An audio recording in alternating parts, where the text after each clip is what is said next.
Hi everyone, and welcome back to week 7 of Hometown Charms, Famous Things. This week we are going to be making 4 blocks. Hometown Charms is a sew-along hosted by Pat Sloan at her website ilovetomakequilts.com. If you haven't done so already, jump over there, download this week's free pattern, come back here and I'll show you how to do it.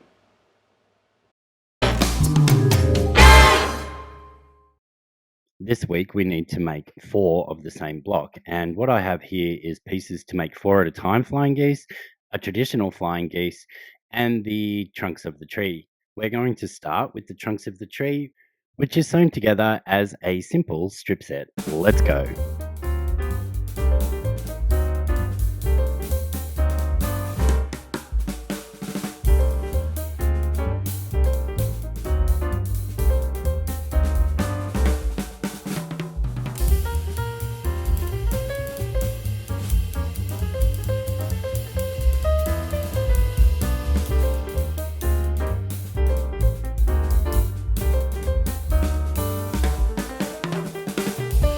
With the strip sets done, just giving them a quick finger press once again because I'm using batiks. The finger press will hold for now before I give an all over press later on. We'll now move on to the flying geese units, and we'll start first of all with the traditional method. For the traditional method, you will have cut out your pieces as per the pattern directions. You'll see I've only got 2 here, and that's because I started with the exact same amount of fabric that I could make 4 at a time with, and I'm only able to make 2 at a time with that same amount of fabric the traditional way. So what we do here is on the smaller squares, we draw a diagonal line corner to corner, place them on one side of our larger rectangle. We need to do a sew and flip here, and we will stitch just to the right of that drawn line, flip it over, press, and then trim the excess away, making sure it's square, and then repeating with the second piece on the other side of the large rectangle, creating our flying geese unit.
And just like that, your traditional flying geese units are done with no trim down necessary. Now let's move on to the 4 at a time.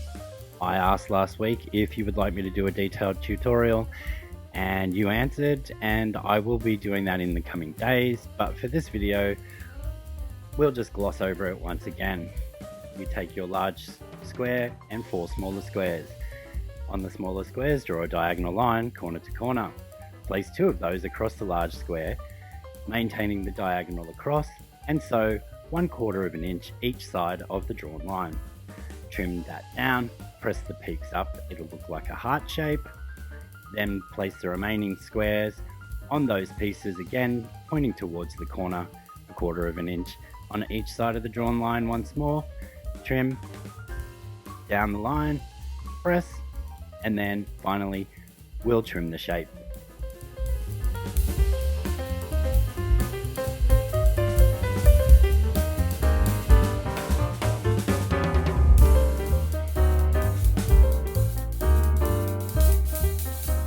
4 at a time method, my preferred trim down is to use the Ultimate Flying Geese tool. Over on the left there you can see a chart and it tells you your finished size of flying geese and which reference lines you use to trim them down. In this case I am making the largest one that this tool can make, which is a 4x8.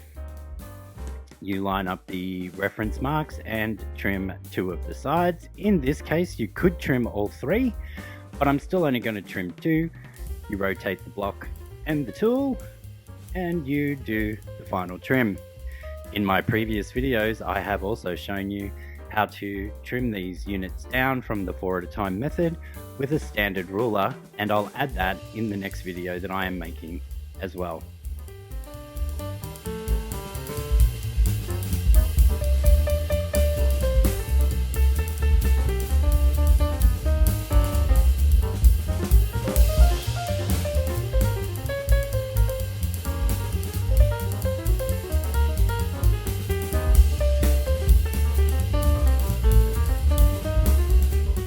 As I said previously, the 2 flying geese that I made in the traditional method actually used exactly the same amount of fabric that I was able to use to make the 4 at a time. What I'm showing you here is the waste that was left over from trimming down the 4 at a time method with a thumbs up because it's my preferred one. And to the opposite, using the same amount of fabric, you do get a bonus 4 half square triangles. But in my experience, I put those aside for later, and later never actually comes. So the 4 at a time method is just my preferred method when 4 flying geese are required, because it helps me save fabric and time. You'll see me here now just pressing out the trunk pieces for the tree, because if you remember earlier I only gave them a finger press. We're getting ready to do the final construction of the block, and in this video I'll only be making 2, as that's all my fabric allowed with the flying geese, but I will make the other 2 required blocks off camera, making a total of 4 trees.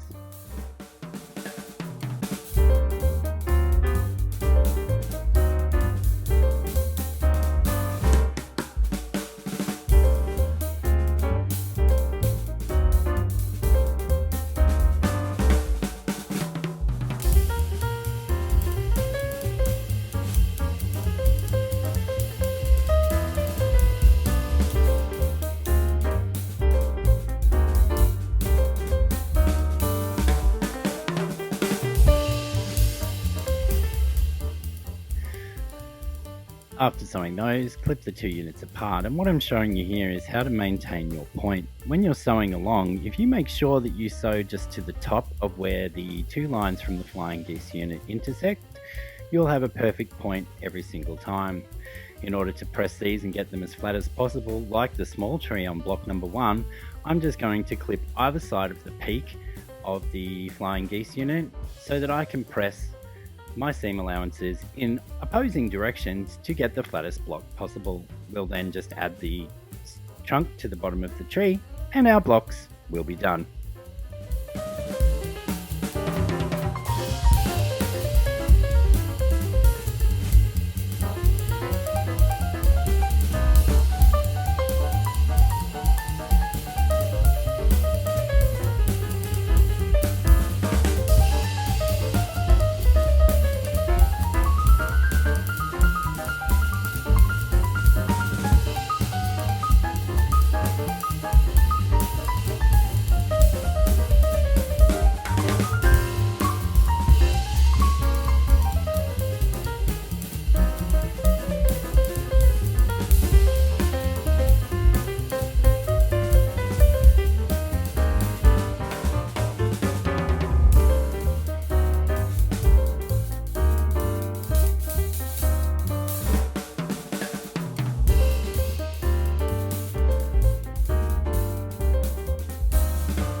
Thanks for joining me once again, and I will see you all again next week.